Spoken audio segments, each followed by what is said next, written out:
Okay, I'm here with Josh Holley from Malekko Heavy Industry and Dark Place Manufacturing, and Jeannot is sitting next to him, who works for TFoM Company, and we've got Paul Barker as well from Malekko. Um,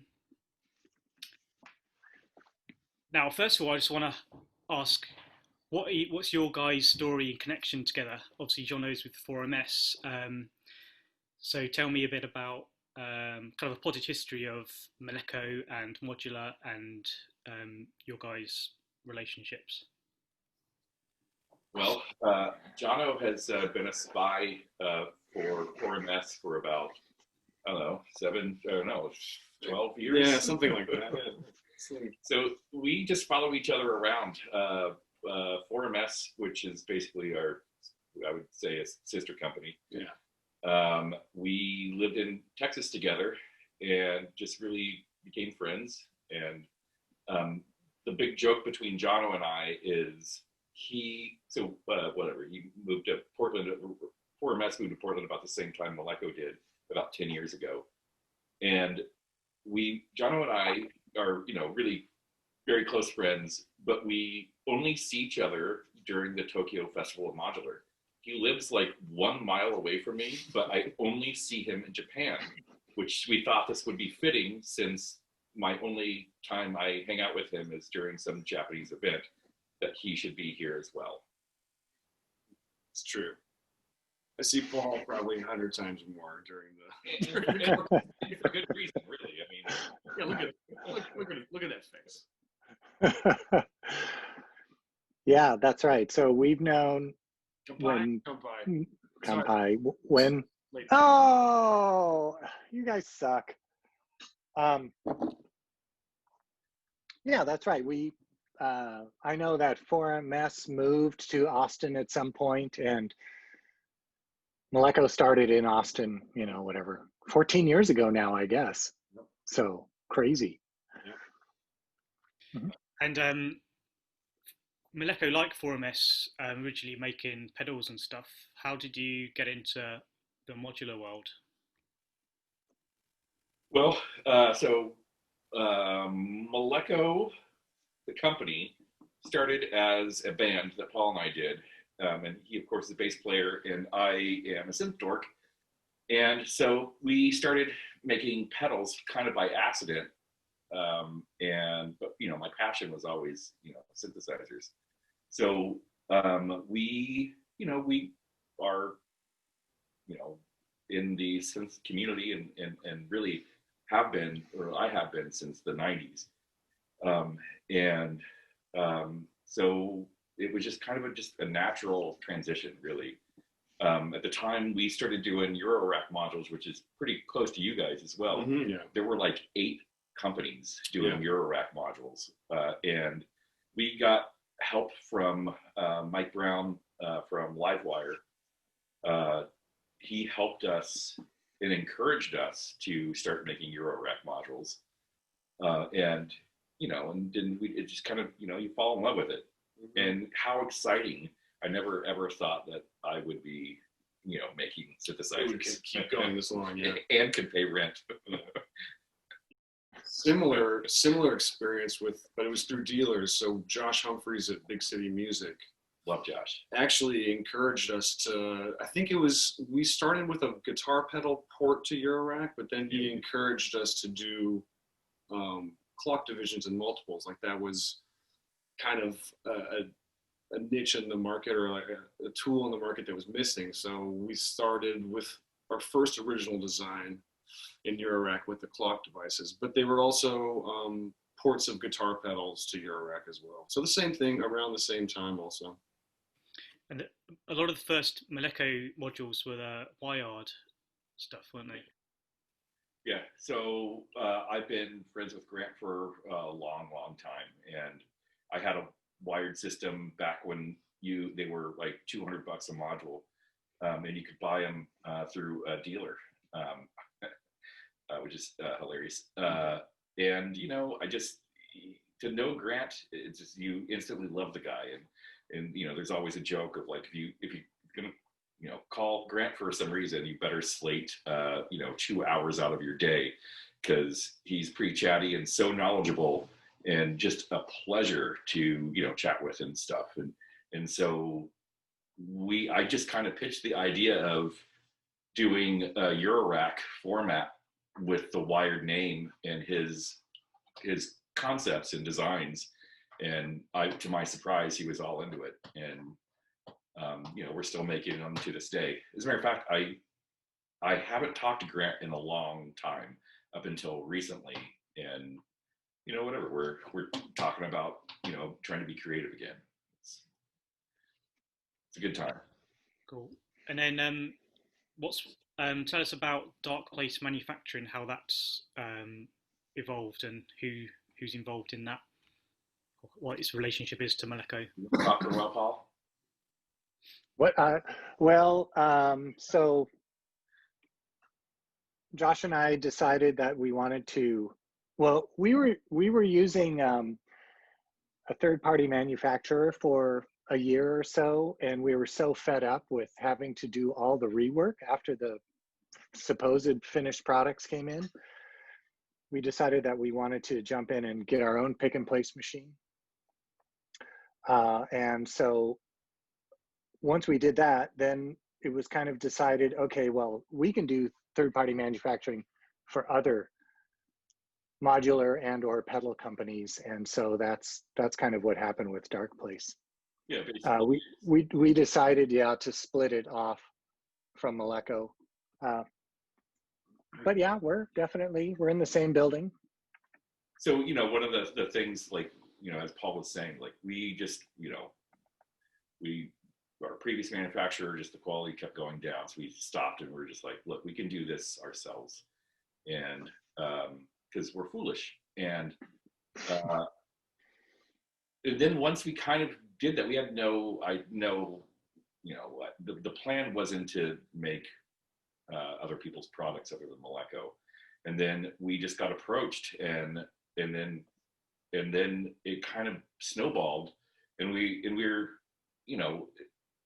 it made us really proud that we were able to help our friends and especially small manufacturers, like doing a 50-piece run. Most manufacturing facilities would not even return an email. And so, but that became our specialty, was small runs for small companies that we knew what we were doing. So Dark Place hires people who are musicians. They know the products that they're building.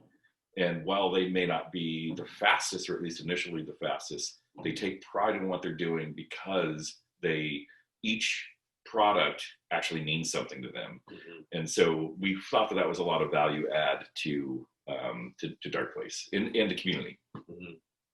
And to be able to actually talk to somebody one-on-one, right. I think and if there's an issue, you can either go down the street, or you're in the same time zone roughly and make a call. Right. And if there is ever an issue, whereas that's not the case for a lot of other manufacturing places. But to Josh's point, though, too, I think for small companies, that's a huge benefit when you're first starting out. A lot of the gray areas are from lack of communication. So to have somebody that you are able to talk to one-on-one is a big help, I know. Yeah, and so we try to counsel people. I mean, I remember when Paul and I first started dealing with outsourcing manufacturing. I didn't know the questions to ask. So and I made a lot of mistakes. So when we talk to clients, especially new ones, we basically hold their hand and say, this is what you need. These are the questions you need to ask, and this is what you should expect, and this is what we should expect. And so that you'll never get that at larger manufacturing places. Right. It's very cool. How many people roughly do you have working in Dark Place? So now it's pretty neutered, but we average 15 people. And then you brought up whatever COVID kind of ramifications, and everybody's still in the middle of that. I mean, that that took a pretty big hit on us. I mean, I don't know. we made it. We're going through it. It's all right. I mean, so Paul and I laughed about when COVID first hit, and small businesses. It's people think that oh, you have a business, that means you're rich or whatever. It's you struggle. Sometimes it's really great, and sometimes you wonder why the hell you're showing up for work. And Paul and I specifically have been through some who've had some rough times, and question why the hell we're doing this. So we just kind of laughed when COVID hit, because we've been through worse, and and we've been through better times, we've been through worse times, but we know how to come out of it. So you adapt, and you every decision means something, and we unfortunately have that experience. Yeah, I understand. Things obviously were slowed down a lot with getting parts and stuff. Yeah. And that affects then companies all over. In terms of demand for modules, has that been different with people having more downtime maybe this year, or? So I think that's what. So there's two things. Sorry to keep talking over everybody. There's two things. One you touched on, and that was the part that really hurt us, was supply chain. Getting things so we can make widgets was difficult. Now demand is, I think it's about what it should be. People are, as you said, so people are home alone. They have a lot of free time, and a lot of people got unemployment, so they had sort of disposable income, and they want to treat themselves. So our guitar pedals and Eurorack modules, the last recession we had, Paul and I were super worried, and we in fact grew during that recession, because I think that people still want to feel good and treat themselves in something that is, cat's gonna say hi, something that's $200. It's a lot easier to do that than buy a $2,000 guitar. So that's where we're really lucky. We're at that price point where it's still a bunch of money, but it's not crippling. And who doesn't, especially during really times that we're all really mentally strained, like treating yourself to something, I think it's really important.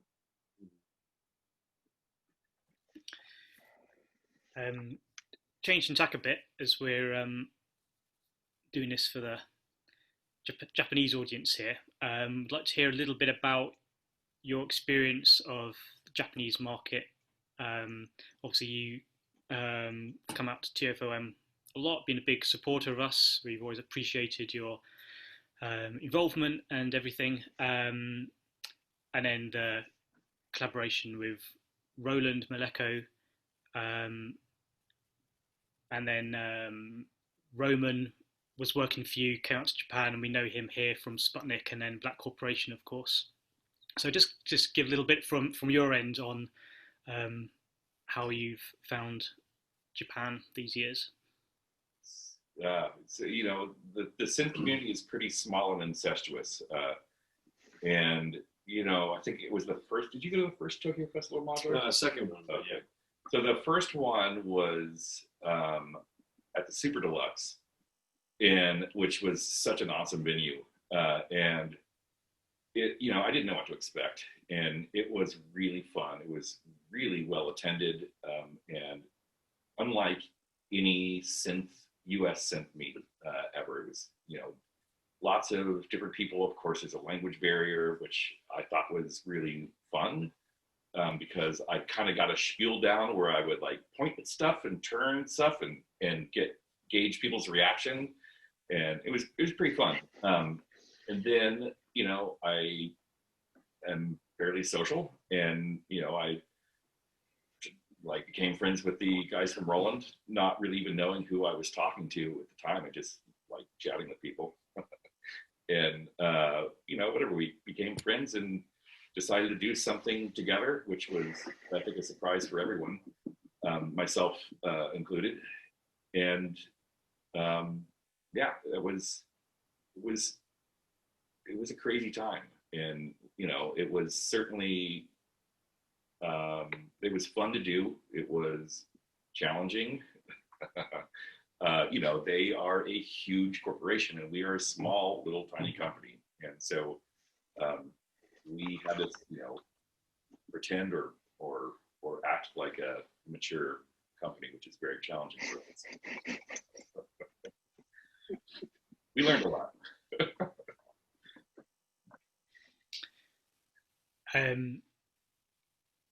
Just like it, slight sidetrack. Should have asked this earlier on, maybe. Like to just have a little summary of what your roles are within the respective companies. I think that's quite interesting for people to hear, because there is, when it's a brand from overseas and they're selling products, people might imagine like, oh, big company, super specialized. But I know that you will wear lots of hats. So kind of a little summary of what you guys do would be really interesting, I think. So at TFoM2020, officially I'm visual design and marketing. So, things that aren't electrical engineering or programming, circuit design. So a lot of the aesthetics, a lot of the marketing, promo material. But then also panel design. So you start to have sort of some back and forth about product design as well. So I think that's kind of what's important for us too, is to have, and most companies do it, is to have an artist input, someone who knows not only visual aesthetics, but can use the product as well, and have that being bounced back and forth from the designer, from the circuit side. So a lot of that.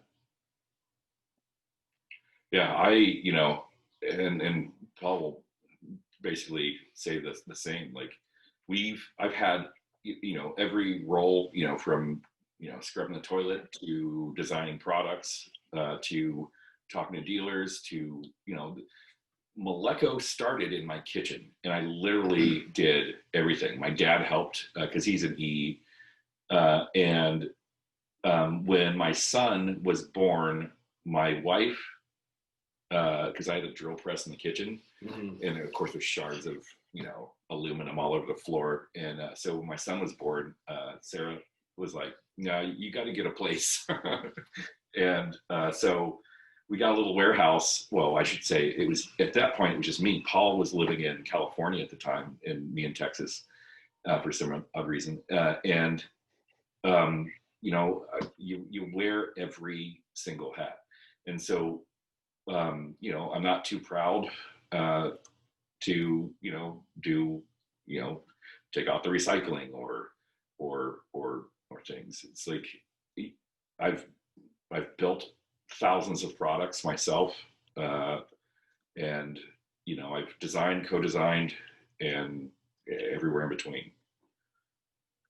And Paul basically is the same. It's like we're not a large company, and we're all stretched really thin. And I mean that's how we can have stuck around. It's because Paul does everything, and Paul wears just as many hats as I do, and you need that. Yeah, Paul, do you want to chip in with anything from your side? Well, I mean, exactly, what Josh was saying, and instead of I mean, our roles have kind of settled a little bit over the years, because we were able to hire some other people, but today, whatever, exactly what Josh said, we help out with everything, whatever's necessary, of course.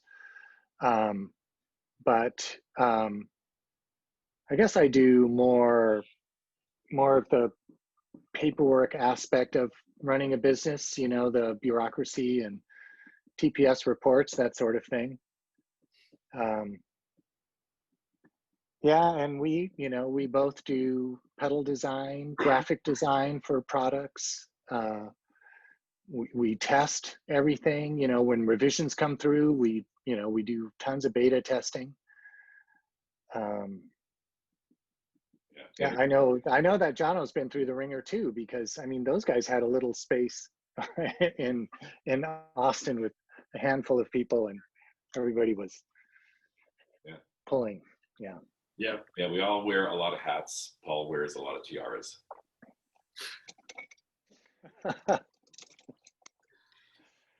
So let's hope the COVID lull is another boost, because that was a big deal, I think, to Josh's point. Also, when people travel less, you see a lot of these kind of boutique or smaller companies do well because people are looking and staying at home, and maybe the summertime is a time for making music rather than traveling. Right. Yeah. So these you are don't have a choice. Right. These are good years for us, though, especially from development standpoint, because we can pay for R&D and we can put more into kind of getting back to what's fun and what could be fun. Great. Sweet. So, looking forward then from that, I don't know if there's anything you can say about what you've got in the pipeline, future plans, products. Obviously, there'll be stuff you can't say, but yeah. All I can say is we have a lot of stuff that is really late,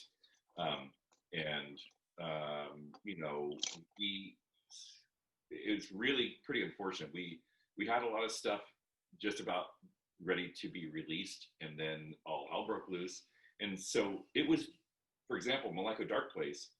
It was just me showing up for work for 2-3 months by myself. And everything as far as development goes was shut down, and I had to do as much as humanly possible to make sure that people had a job to come back to. So where I'm going with that is we have basically there'll be like a waterfall or beaver dam or whatever you want to call it, that once we I think get to a point where we can release one, there will be several follow. I was going to say, is that the name of a module, Beaver Dam? It is now. Oregon Beaver Dam. It is now. It's the damn beaver. Awesome. Right. Well, I think we've covered the ground. So, if there's anything else you want to say or any message you want to shoot out to TFoM and the Japan audience, as we whatever. I am so sad that we're here right now. As a matter of fact, I was supposed to go to Japan in March, and of course, so it's been kind of hitting me hard lately that we're going to miss the festival modular, seeing our friends, seeing the community, Yeah, it's an important part of the year for us. We're realizing how important of a part of the year I think it is. Yeah, or it has been. Like I didn't realize it dawned on me how important it is, and I feel like maybe I took it a little bit for granted. And hopefully next year we will be all together, bigger and better, and telling more stories about the year previous. And now send takoyaki to Jeannot and I, because we are hungry. Yeah, please. Noted. Yeah, I think all being well, if we can be back to normal next year, it's going to feel really fresh and exciting for everybody. And I think a new lease of life on all fronts. I think that's pretty accurate. I think that when we have some sense of normalcy, I think what we going to see shows. John and I were talking about 2 days ago. Going to shows, I am the worst. Getting me to go out to a show is absolutely Paul's shaking his head, because I am notorious about just the last. You don't even go to your own shows. I don't. I was gonna say, to my point of seeing Paul Barker 100 times more than Josh Hoppe, it's a typical year. But I can't wait. I can't wait to be in the same room with people who I miss, and see crappy shows, great shows, see synth meets, and being back with our community is I can't wait, and I think it's good. I think 2021, assuming that we have some sense of normalcy, will be a special year. Yeah. How special? Fuck. Yeah. And we will have a lot more Japanese manuals coming too. So the plus side of the bonus, or the downside, is that we've gotten more translations done, and we'll continue to do so. Sounds good. Great. Yeah. Appreciate your time, guys, and We appreciate you as well. Miss you, Dave. Yeah, I miss you a lot. yeah, it's lovely. Although every time I see you, I feel so bad. I don't ever want to take up much of your time because I know what position you're in, and you're so overwhelmed. And so every time I see you, I'm just like sheepishly like, hi, okay, bye. Because I know you were just pulled 1,000 different directions. Yeah, I'm sort of halfway happy you have a year off. It's funny because I mean I'm naturally a total introvert and don't like organising big events, and TFoM has just grown beyond what it was intended to be. So when it actually comes to it, yeah, it's just like overwhelming trying to keep on top of everything. I'd rather just be able to just relax and hang out. Yeah, well, next time I see you, though, I'm not holding back. You're just gonna have to put up with me. Well, I look forward to it. Cool.